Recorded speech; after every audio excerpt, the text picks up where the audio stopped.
इल्विन classes के YouTube platform पे आपका बहुत बहुत स्वागत है। आज भारत सरकार के द्वारा अंतरिम बजट पेश किया गया है। फाइनेंस मिनिस्टर निर्मला सीतारमण जी ने इस बजट को पेश किया है।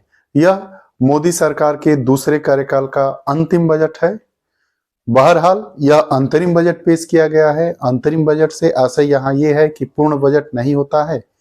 इसको तब तक के लिए पेश किया जाता है, इसमें उन खर्चों को शामिल किया जाता है कि जब तक नई सरकार का गठन हो। अंतरिम बजट जिस वर्ष चुनावी वर्ष में पेश किया जाने वाला बजट होता है। तो आज की हम इस कक्षा में पढ़ेंगे कि भारत सरकार बजट की मुख्य विशेषताएं क्या रही। आज पेश किया गया 1 फरवरी 2024 को 2024 और 25 के लिए यह अंतरिम बजट पेश किया गया है। हालांकि जो सरकार बनेगी, मार्च अप्रैल में चुनाव होने के बाद जो सरकार बनेगी तो इसके बाद पूर्ण बजट जून जुलाई में पेश किया जाएगा। तो आइए हम जानते हैं, बजट को समझते हैं। 2047 तक विकसित भारत को ध्यान में रखकर यह बजट को पेश किया गया है। यह हमारी जो वर्तमान की केंद्र की सरकार है वह सभी नियम, योजनाएं, कानून का क्रियान्वयन इस तरीके से कर रही है कि हमारा जो भारत वर्ष 2047 तक विकसित भारत हो जाए, उसी को ध्यान में रखते हुए इस बजट को, अंतरिम बजट को पेश किया गया है।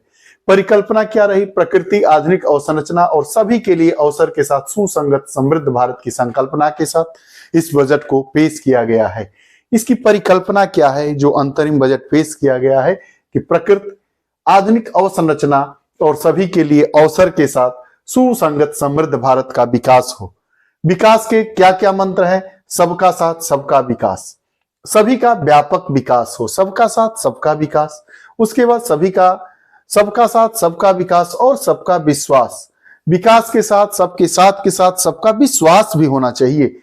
तो सबके प्रयास के समर्थन से जनसांख्यिकी, लोकतंत्र और विविधता को साथ में रखते हुए हम विकसित भारत 2047 तक अपने देश को विकासशील भारत से विकसित भारत की श्रेणी में रख पाएंगे। उसी परिकल्पना के साथ यह बजट पेश किया गया है। समावेशी विकास, समावेशी विकास मतलब सबका विकास, सब क्षेत्रों में सभी का विकास। समावेशी, सस्टेनेबल डेवलपमेंट की बात कर रहा है। सभी प्रकार की अवसंरचनाएं हो, चाहे वो भौतिक की हो, डिजिटल की हो, सोशल हो, सबका ठोस विकास किया जाएगा।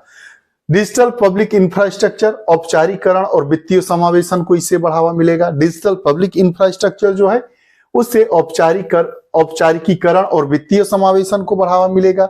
जीएसटी द्वारा कर आधार को गहनता और विश्वास की प्राप्ति हुई है। जो हम लोग जीएसटी लगाए हैं, गुड्स एंड सर्विस टैक्स, उसके द्वारा क्या हुआ है? कर का जो आधार है, टैक्स के जो बेस है, उसको गहनता और विस्तार की प्राप्ति हुई है, जीएसटी। उसके बाद सुदृढ़ वित्तीय क्षेत्र से बचत प्राप्त हुई है। ऋण और निवेश वापस पटरी पर लौटे हैं। जब वित्तीय क्षेत्र से बचत होगा तो ऋण भी दिया जाएगा, ऋण लिया जाएगा। और बचत और निवेश, ऋण जब आप किसी को देते हैं, आप कोई रोजगार करने के लिए ऋण लेते हैं, तो उस ऋण का क्या करेंगे? जब आप किसी क्षेत्र में निवेश करेंगे तो उससे क्या होगा? हमारी अर्थव्यवस्था को एक नई दिशा मिलेगी, व्यापार आगे बढ़ेगा, विकास होगा, लोगों को रोजगार मिलेगा। जिस स्थान पे अवसंरचनात्मक डेवलपमेंट होगा, तो वही बात कह रहा है। जीआईएफटी, आईएफएससी अर्थव्यवस्था में वैश्विक पूंजी और वित्तीय सेवाओं का मजबूत द्वार है। मुद्रास्फीति का सक्रिय प्रबंधन हुआ है।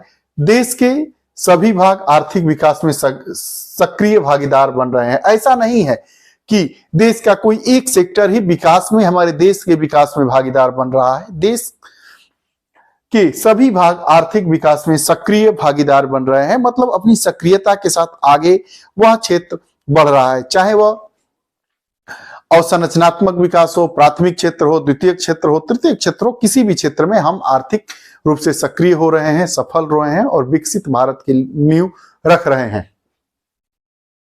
संदर्भ में भारत और विश्व की जीडीपी का विकास दर जो हम ये देख रहे हैं, येलो कलर की जो लाइन है वो इंडिया डॉलर जीडीपी ग्रोथ है, और ये जो ब्लू कलर की लाइन देख रहे हैं वो वर्ल्ड डॉलर जीडीपी ग्रोथ है।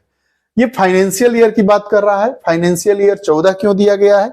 क्योंकि इसी में मोदी सरकार का आई थी, पहली मोदी सरकार 2014 में आई थी। तो वित्तीय वर्ष 14 से लेके यह वित्तीय वर्ष 29 तक के आंकड़ों को दर्शाया गया है। बहरहाल हम वित्तीय वर्ष 2023 तक की बात करेंगे। इसमें हम देख रहे हैं कि जो इंडिया का डॉलर जीडीपी ग्रोथ है वह बढ़ते बढ़ते कहां आ गया है, अगर यहां पर बात करें तो यह 15% ग्रोथ के साथ बढ़ रहा है, लगभग 15% ग्रोथ के साथ बढ़ रहा है, जो वर्ल्ड डॉलर जीडीपी से कहीं आगे आपको दिखाई दे रहा है। इस ग्राफ में सारी चीजें क्लियर हो जा रही है। एफवाई अर्थात फाइनेंशियल ईयर, वित्तीय वर्ष 2014 से ही हम बात कर रहे हैं। 2014 अर्थात जब हमारी भारतीय जनता पार्टी गठबंधन की सरकार पहली बार सत्ता में आई थी, उस समय यह दिखा रहा है डॉलर का जो ग्रोथ है भारत में, वह विश्व के जीडीपी का जो विकास दर है उससे कहीं भारत में डॉलर के जीडीपी के विकास में बढ़ोतरी दिखाई दे रही है, और यह जो बढ़कर फाइनेंशियल ईयर 2023 तक 15% के आसपास दिखाई दे रही है, और आने वाले वर्षों में यह धीरे धीरे एक समानांतर रूप धारण करके आगे ग्रोथ को देखेगी। गरीब कल्याण देश कल्याण, गरीबों का कल्याण होगा तो हमारे देश का कल्याण होगा, गरीबों का कल्याण होगा हमारे देश का कल्याण होगा। हम जानते हैं कि 80 करोड़ से ज्यादा लोगों को हम प्रतिवर्ष राशन मुहैया करा रहे हैं, निःशुल्क राशन, जिससे उनका भरण पोषण हो रहा है। तो हमारे सरकार का एक मुख्य उद्देश्य है कि गरीबों का कल्याण हो जाए तो हमारे देश का कल्याण हो जाएगा, और वर्ष 2047 आते आते हम विकासशील भारत से विकसित भारत हो जाएंगे। डीबीटी से 2.7 लाख करोड़ रुपए की बचत हुई। डीबीटी मतलब क्या हुआ? डायरेक्ट बेनिफिट ट्रांसफर, डायरेक्ट जो तुरंत डायरेक्ट हस्तांतरण हो रहा है, उससे 2.7 लाख करोड़ रुपए की बचत हुई है। 25 करोड़ लोग बहुआयामी गरीबी से बाहर आए हैं। कितने लोग बहुआयामी गरीबी से बाहर आए हैं प्रश्न अगर पूछता है तो 25 करोड़ लोग बहुआयामी गरीबी से बाहर आए हैं। जो पीएम स्वनिधि योजना के तहत 78 लाख रेहड़ी पटरी वालों को ऋण सहायता दी गई है। 78 लाख जो पटरी पर लोग अपना व्यवसाय करते हैं, पटरी व्यवसायी जिसे कहते हैं, सड़क के किनारे आप देखे होंगे, उनमें 78 लाख रेहड़ी पटरी वालों को ऋण सहायता दी गई है पीएम स्वनिधि योजना के तहत। प्रश्न ये भी पूछता है कि पीएम स्वनिधि जो योजना है ये किसके लिए है? तो जो रेहड़ी पटरी वाले हैं उनको ऋण सहायता मुहैया कराती है। यह आप देखेंगे बहुआयामी रूप से गरीब जन समुदाय का प्रतिशत 2005-6 में यह ग्राफ बता रहा है कितना था, 55.3%। उसके बाद 2013-14 में यह कितना आ गया, 29.2%। 2015-16 में 24.9%। आप देख रहे हैं कि धीरे धीरे जो बहुआयामी गरीबी का प्रतिशत है वो धीरे धीरे गिरता जा रहा है, गरीबी की संख्या में प्रतिशत कमी आ रही है। 2022-23 आते आते यह जो बहुआयामी रूप से गरीबी जन समुदाय का प्रतिशत है वो 11.3% हो गया है। आगे हम बात करते हैं कि युवाओं का सशक्तिकरण। देखिए यह सब 1.4 करोड़ युवाओं को कौशल भारत मिशन के तहत प्रशिक्षण प्राप्त हुआ है। 1.4 करोड़ युवाओं को, 1.4 करोड़ मतलब लगभग 1.5 करोड़ के आसपास युवाओं को कौशल भारत मिशन के तहत प्रशिक्षण मिला है। युवाओं की उद्यमी बनने की आकांक्षाओं को बढ़ावा देते हुए पीएम मुद्रा योजना के तहत 43 करोड़ ऋण स्वीकृत किए गए हैं। 43 करोड़ ऋण स्वीकृत किए गए। आगे या पीएम श्री बजट आवंटन में बढ़ोतरी हुई है। 2023 के वर्ष में 4000 करोड़ रुपए का था, और जो बढ़ाकर 2024-25 के बजट में इसको 6050 करोड़ रुपए कर दिया गया है। 6050 करोड़ रुपए कर दिया गया है, अर्थात लगभग इसमें 50% की बढ़ोतरी आपको साफ साफ दिखाई दे रही है। आईआईटी 2014 में देश में 16 आईआईटी थे। 2023 आते आते आईआईटीओ की संख्या 7 बढ़कर कुल 23 आईआईटी हो गए हैं। एम्स की बात करते हैं। 2014 में 7 एम्स थे, 2022 आते आते 15 एम्स बढ़कर 22 एम्स हो गए हैं। अगर विश्वविद्यालयों की संख्या पर हम नजर डालें तो 2014 में 723 विश्वविद्यालय थे, पूरे भारतवर्ष की बात हो रही है। 2023 आते आते 1113 विश्वविद्यालय हो गए हैं, लगभग 40% की ग्रोथ दिखाई दे रही है। प्रमुख क्षेत्र की बात कर देते हैं। किसान अन्नदाता का कल्याण, जो किसान है अन्नदाता का कल्याण कैसे हुआ है, तो आप देखेंगे चावल और गेहूं, यह लाख मीट्रिक टन उत्पादन, चावल की खरीद का बढ़ना, गेहूं की खरीद का बढ़ना है। देखिए पीएम किसान के तहत 11.8 करोड़ किसानों को प्रत्यक्ष वित्तीय सहायता दी गई, डायरेक्ट रूप से वित्तीय सहायता उनको दी गई। प्रधानमंत्री फसल बीमा योजना के तहत 4 करोड़ किसानों को फसल बीमा का लाभ दिया गया। 3 लाख रुपए करोड़ के व्यापारिक वॉल्यूम का समर्थन करने के तहत NAM के तहत 1361 मंडियों का समेकन किया गया है। यह आप देख रहे हैं, यह कितनी खरीद हुई है सरकार के द्वारा। वर्ष 2020-21 में 30 लाख मीट्रिक टन चावल खरीदा गया था। 21-22 में थोड़ी सी घटोतरी हुई है, 1 लाख मीट्रिक टन की 29 लाख मीट्रिक टन हो गया। लेकिन अगर 2020-21 के रिस्पेक्ट में हम 2023-24 में खरीद की बात करें चावल के संदर्भ में, तो यह लगभग 10% की बढ़ोतरी, 10 नहीं लगभग ये 20 से 25% बढ़ोतरी दर्ज कराते हुए यह 38 लाख मीट्रिक टन हुआ है। अर्थात सरकार ने 2023-24 के वित्तीय वर्ष में 38 लाख मीट्रिक टन चावल की खरीद की है। वहीं अगर गेहूं की बात करते हैं, गेहूं खरीद की बात करते हैं, तो 2020-21 में गेहूं की खरीद 390 लाख मीट्रिक टन थी। गेहूं में लगातार 2021-22 में बढ़ोतरी हुई है 433 लाख मीट्रिक टन, लेकिन आने वाले वर्षों में यह लगभग आधे से भी कम हो गया है, 188 लाख मीट्रिक टन हुआ है 2022-23 में, और आगे चलकर यह 2023-24 में 262 लाख मीट्रिक टन हुआ है। अर्थात गेहूं की पैदावार में आपको घटोतरी दिखाई दे रही है। गेहूं के पैदावार में घटोतरी।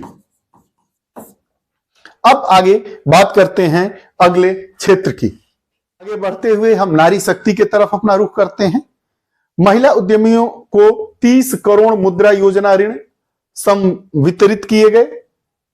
10 वर्षों में उच्चतर शिक्षा में महिलाओं के नामांकन में 28% की वृद्धि हुई। बहुत ही महत्वपूर्ण प्रश्न पूछेगा कि 10 वर्षों में उच्चतर शिक्षा में महिलाओं के नामांकन में कितने प्रतिशत की वृद्धि हुई? 28% की वृद्धि हुई। बहुत ही महत्वपूर्ण। स्टेम पाठ्यक्रमों में महिलाओं का 43% नामांकन हुआ। 83 लाख स्वयं सहायता समूहों की सहायता से 1 करोड़ महिलाएं लखपति दीदी बनी। लखपति दीदी एक योजना है, सरकार की लखपति दीदी योजना है। आइए इसको ग्राफ के रूप में देखते हैं। श्रम बल में महिलाओं की भागीदारी का बढ़ना प्रतिशत है, वर्ष दिया गया है। 2017-18 में जो श्रम बल में महिलाओं का प्रतिशत कितना था? 23.3%। इसका मतलब अगर कहीं पे 100 लोग काम करते हैं तो वहां 23.3% महिलाएं हैं और बाकी 76.7% वहां पे पुरुष हैं। वही यह बढ़कर 5 वर्षों में वर्ष 2022-23 के वित्तीय वर्ष में यह जो श्रम बल में महिलाओं की भागीदारी बढ़कर 37% हो गई है। प्रश्न अगर पूछ देगा कि 2022-23 के आंकड़ों के अनुसार जो हमारा फाइनेंस मिनिस्ट्री आंकड़े दिया है उसमें श्रम बल में महिलाओं की भागीदारी कितनी हो गई है? तो 37% है वर्तमान में। कर लेते हैं अमृतकाल के लिए कार्यनीति। अमृतकाल के लिए क्या क्या कार्यनीति बनाई गई है? संधारणीय विकास की बात कर रहा है। वर्ष 2070 तक निवल शून्य की प्रतिबद्धता को हम लोग पूरा करेंगे। निवल शून्य की प्रतिबद्धता मतलब हम लोग कार्बन का 0% उत्सर्जन करेंगे। पवन ऊर्जा के लिए व्यवहार्यता अंतर्निधियन, कोयला गैसीकरण और तरलीकरण क्षमता की स्थापना होगी। CNG, PNG और संपीड़ित बायोगैस का चरणबद्ध अनिवार्य मिश्रण किया जाएगा। बायोमास एकत्रीकरण मशीनरी की खरीद के लिए वित्तीय सहायता दी जाएगी। छत पर सौर ऊर्जा प्रणाली की स्थापना होगी। प्रति माह 300 यूनिट फ्री बिजली पाने में 1 करोड़ परिवारों की सहायता मिलेगी।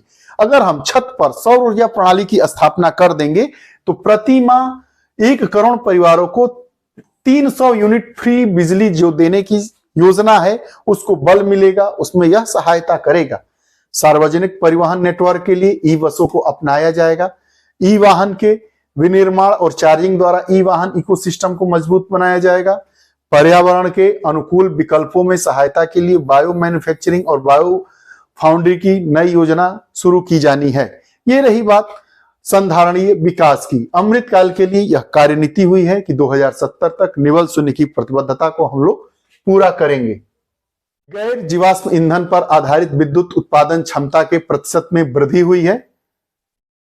2004 में 30.4 और यह नवंबर 2023 में यह 43.9% बढ़कर हो गया है। आगे पीएमयूआई के तहत 10 लाख करोड़ एलपीजी कनेक्शन जारी किए गए हैं। उजाला के तहत 36.9 करोड़ एलईडी बल्बों का वितरण किया गया है। 72.2 लाख एलईडी ट्यूबलाइट और 23.6 लाख ऊर्जा कुशल पंखों का वितरण किया गया है। यह कार्यक्रम के तहत एसएनएलपी के तहत 1.3 करोड़ एलईडी स्ट्रीट लाइट लगाई गई है। अब अमृतकाल के लिए कार्यनीति, अवसंरचना और निवेश की बात कर लेते हैं। लॉजिस्टिक कार्यकुशलता बढ़ाने के लिए तथा लागत को कम करने के लिए पीएम गतिशक्ति के अंतर्गत 3 बड़े रेलवे कॉरिडोर कार्यक्रमों को लागू किया जाएगा। द्विपक्षीय निवेश समझौते के माध्यम से विदेशी निवेश को बढ़ावा दिया जाएगा। उड़ान योजना के अंतर्गत मौजूदा हवाई अड्डों का विस्तार तथा नए हवाई अड्डों का व्यापक विकास किया जाएगा। किस योजना के तहत? उड़ान योजना के तहत। उड़ान योजना किससे संबंधित है? उड़ान योजना हवाई अड्डों के विस्तार से संबंधित है। मेट्रो रेल और नमो भारत के द्वारा शहरों में परिवर्तनों को बढ़ावा मिलेगा। पूंजीगत व्यय में वृद्धि और एफडीआई के अंतर प्रवाह को दोगुना किया जाएगा। एफडीआई मतलब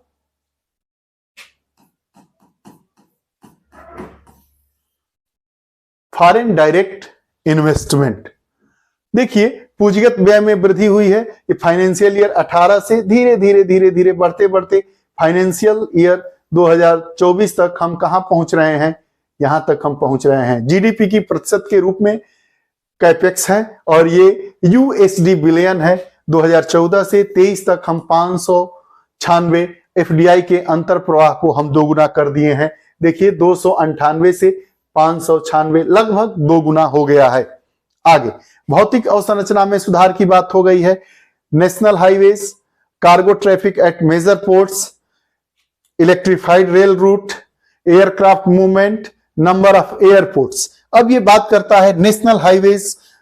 फाइनेंशियल ईयर 2015 में 97,991 किलोमीटर की बात कर रहा है, जो फाइनेंशियल ईयर 22 में हो गया है 1,44,634 किलोमीटर। लगभग 50,000 किलोमीटर हम ज्यादा अपने विकास को बढ़ा चुके हैं। वह किसमें? नेशनल हाईवेज को हम बढ़ाए हैं। सड़कों की जो दूरी है, सड़कों के निर्माण की दूरी है, उसको बढ़ाए हैं। आगे cargo traffic at major ports, जो ट्रैफिक है कार्गो का, बंदरगाह जो मालवाहक जहाजें आती है उनकी बात कर रहा है।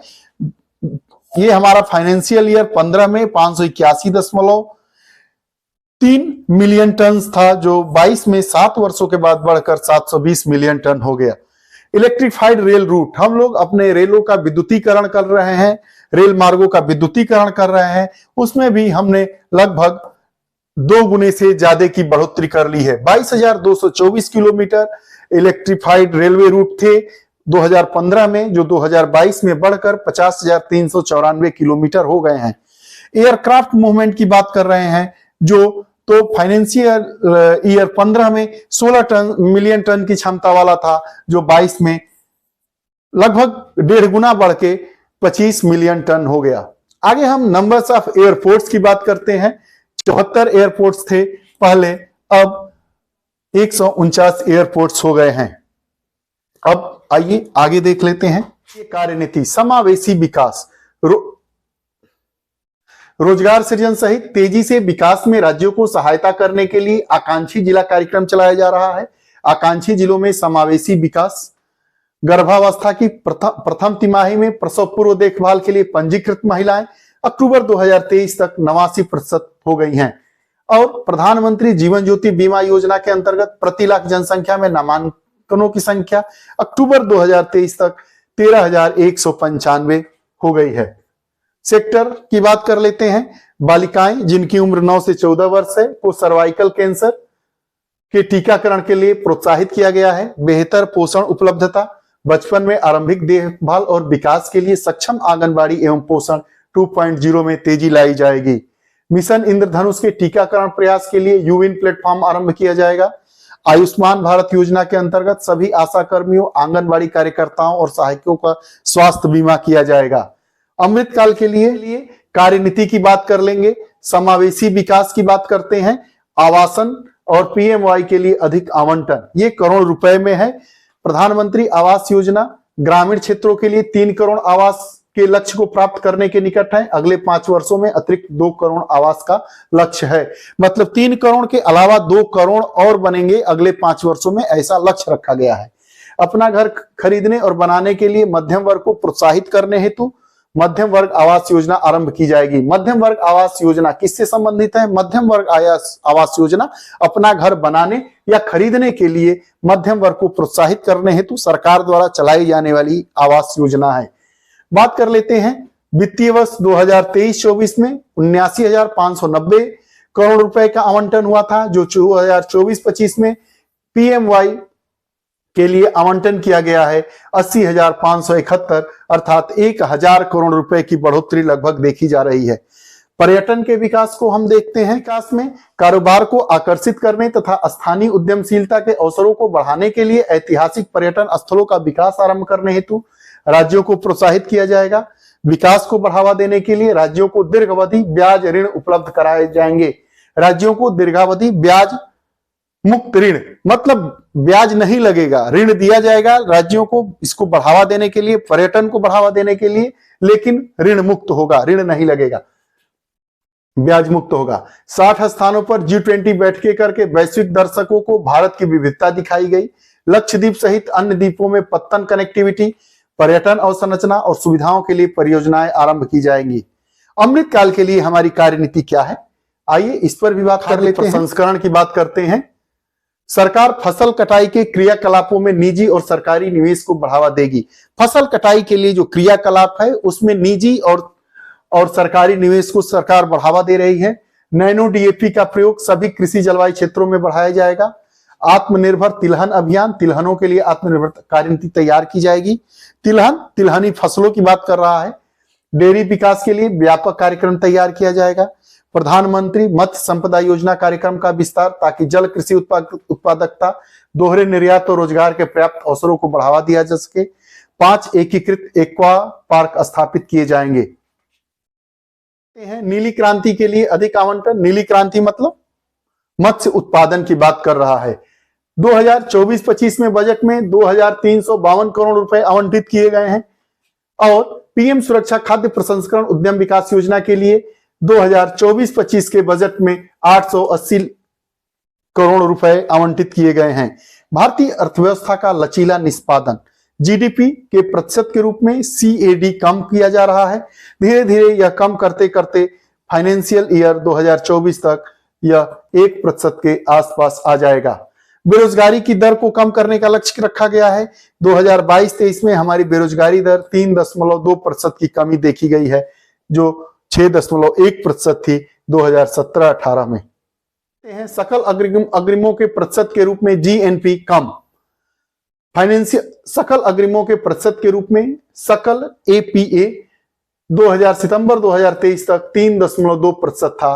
वहीं यह बात कि डिजिटल लेन देनों का बढ़ता आकार, देखिए डिजिटल लेन देन जैसे हम लोग पेटीएम से, उसके बाद फोन पे के माध्यम से, गूगल पे के माध्यम से जो लेन देन करते हैं उसका आकार बढ़ता जा रहा है।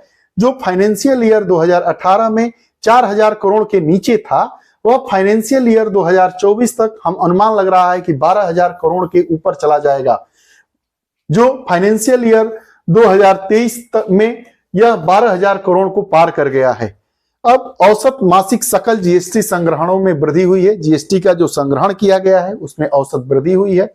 1.5 लाख करोड़ रुपए की वृद्धि दर्ज की गई है 2023 में, और अनुमान है कि वर्ष 2024 में 1.7 लाख करोड़ रुपए संग्रहणों में वृद्धि हो जाएगी। हेडलाइन मुद्रास्फीति में गिरावट हुई है। फाइनेंशियल ईयर 2024 में 5.5% रहने का अनुमान हमारे बजट में लगाया गया है। सुधारों की उपलब्धियां क्या है? प्रत्यक्ष कर संग्रह पिछले 10 वर्षों की 3 गुना से अधिक वृद्धि हुई है। विवरण दाखिलाकर्ताओं की संख्या 2.5 गुना बढ़ी है, 2.4 गुना बढ़ी है। तेज रिफंड, धन वापसी, विवरणियों के औसत संसाधन समय 93 दिवस से कम होकर 10 दिवस रह गया है। औसत मासिक सकल जीएसटी संग्रहण वित्त वर्ष 2024 में 2 गुना बढ़कर 1.66 लाख करोड़ रुपए हो गया है। राज्य राजस्व कर वापसी 0.72 से बढ़कर जीएसटी के बाद की अवधि में 1.22 लाख करोड़ रुपए हो गया है। उपभोक्ताओं को हित लाभ हुआ है। रसद लागत और अधिकांश वस्तुओं सेवाओं के मूल्य में कमी देखने को मिल रही है। सकारात्मक भावना उभर कर आई है। 94% उद्योग पट्टाकर्ता जीएसटी के पारगमन को मोटे तौर पर सकारात्मक मानते हैं। 80% महसूस करते हैं कि जीएसटी से आपूर्ति श्रृंखला इष्टतमीकरण हुआ है। 2019 में आयात निर्गम समय में गिरावट आई है। इनलैंड कंटेनर डिपो में 47%, एयर कार्गो में 28%, बंदरगाहों में 27%। कर का प्रस्ताव। कराधान में निरंतरता है। स्टार्टअप और सार्वजनिक संपदा निधियों, पेंशन निधियों द्वारा किए गए निवेशों में कतिपय करहित लाभ 31/3/2024 को पूर्व में कालातीत हो रहे कुछ आईएफएससी यूनिटों को दी जा रही कर छूटों में छूट को बढ़ाया गया है 31 मार्च 2025 तक। बकाया प्रत्यक्ष कर मांग में छूट हुई है। 10 तक के बकायों में 25,000 तक की छूट। वित्त वर्ष 11 से वित्त वर्ष 15 तक के लिए 10,000 रुपए तक।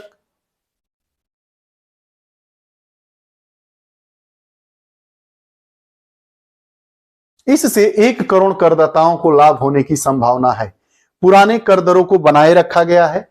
आयात शुल्क सहित प्रत्यक्ष कर और अप्रत्यक्ष कर मौजूदा घरेलू कंपनियों के लिए निगम कर 22%, कुछ विनिर्माण कंपनियों के लिए 15% तक।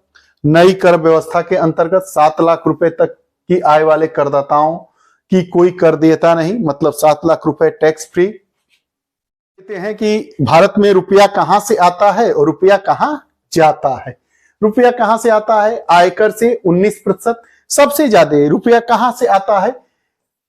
आधार व अन्य देयताएं। अगर मान लीजिए 100 पैसे है तो 28 पैसे आ जाएगा आधार और अन्य देयताओं से। उसके बाद आयकर से 19 पैसा, केंद्रीय उत्पाद शुल्क से 5 पैसा, कॉर्पोरेशन टैक्स से 17 पैसा, जीएसटी से 18 पैसा, सीमा शुल्क से 4 पैसा, पूंजीगत से 1 पैसा, कर विभिन्न प्राप्तियों से 7 पैसा। सबसे ज्यादा उधार और अन्य देयताओं से पैसा भारत सरकार को प्राप्त होता है। यह रुपया जो आता है वो कहां चला जाता है? तो अगर रुपये को 100 पैसे में अगर हम डिवाइड करके देखें तो सबसे ज्यादा ब्याज भुगतान में जाता है और करों और शुल्कों में राज्य का भाग होता है 20-20 पैसे का। 20 पैसा ये भी ले जाइए, 20 पैसा आप भी ले जाइए। अन्य व्यय 9 पैसा, पेंशन में 4%, केंद्र द्वारा प्रायोजित जो योजनाएं होती हैं उसके लिए 8 पैसे 8%, सब्सिडी 6%, रक्षा 8%, केंद्रीय क्षेत्र की योजनाएं 16%, वित्त आयोग एवं अन्य अंतरण में 8% रुपया चला जाता है। किस किस मंत्रालय को कितने कितने रुपए आवंटित हुए हैं?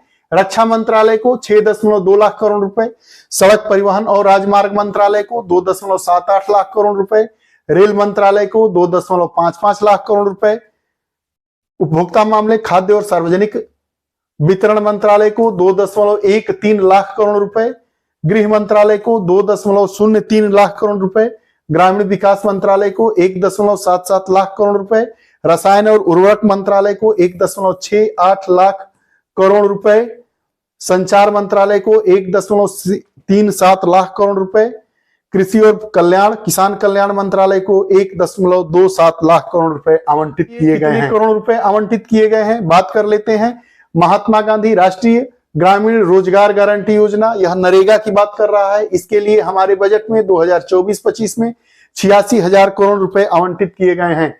आयुष्मान भारत पीएमजेवाई योजना के लिए बजट 2024-25 में 7500 करोड़ रुपए आवंटित किए गए हैं। उत्पाद संबद्ध प्रोत्साहन योजना के लिए 2024-25 के बजट में 6200 करोड़ रुपए आवंटित किए गए हैं। वहीं सेमीकंडक्टर एवं डिस्प्ले विनिर्माण परितंत्र के विकास हेतु 2024-25 के बजट में 6,903 करोड़ रुपए आवंटित किए गए हैं। वहीं सौर ऊर्जा ग्रिड के लिए 8500 करोड़ रुपए आवंटित किए गए हैं और राष्ट्रीय हरित हाइड्रोजन मिशन के लिए 600 करोड़ रुपए आवंटित किए गए हैं 2024-25 के बजट में। प्राप्तियों और व्यय की बात कर लेते हैं। राजस्व प्राप्ति, राजस्व व्यय, पूंजीगत प्राप्ति, प्रभावी पूंजीगत व्यय। तो राजस्व प्राप्ति 2024-25 में अनुमान लगाया गया है कि 30 लाख करोड़ रुपए होगा और जो हमारा व्यय होगा वह 36.5 लाख करोड़ रुपए का होगा। जो विकासशील अर्थव्यवस्था होती है उसके लिए घाटे का बजट पेश किया जाता है, तो वही दिखा रहा है कि है 30 रुपए और बजट खर्च का अनुमान कितना है 36.5 रुपए या लाख करोड़ में की बात हो रहा है। आपको समझाने के लिए यह बात बता दी गई। पूंजीगत प्राप्तियां और प्रभावी पूंजीगत व्यय की बात कर रहा है। 2024-25 में अनुमानित पूंजीगत प्राप्ति 17.6 लाख करोड़ है। वहीं 2024-25 में प्रभावी पूंजीगत व्यय की बात कर रहा है 15 लाख करोड़ रुपए। निर्मला सीतारमण जी के द्वारा चुनावी वर्ष है, इस समय लोकसभा के चुनाव होने वाले हैं। सरकार कौन सी सरकार आएगी, किसकी सरकार आएगी? भारतीय जनता पार्टी की गठबंधन की सरकार का दूसरा कार्यकाल का अंतरिम बजट था, जिसको हमारी फाइनेंस मिनिस्टर वित्त मंत्री निर्मला सीतारमण जी ने पेश किया। कोई ज्यादा बदलाव नहीं किया गया है, टैक्स स्लैब वैसे ही है। आप लोगों को यह सारी बातें बताई गई है, परीक्षा के लिहाज से भी, आम जानकारी के भी लिहाज से। आपको ये हमारी कक्षाएं कैसी लगती है, कमेंट बॉक्स में अपने विचार जरूर दें। पुनः नई कक्षा के साथ उपस्थित होंगे, तब तक के लिए बहुत बहुत धन्यवाद।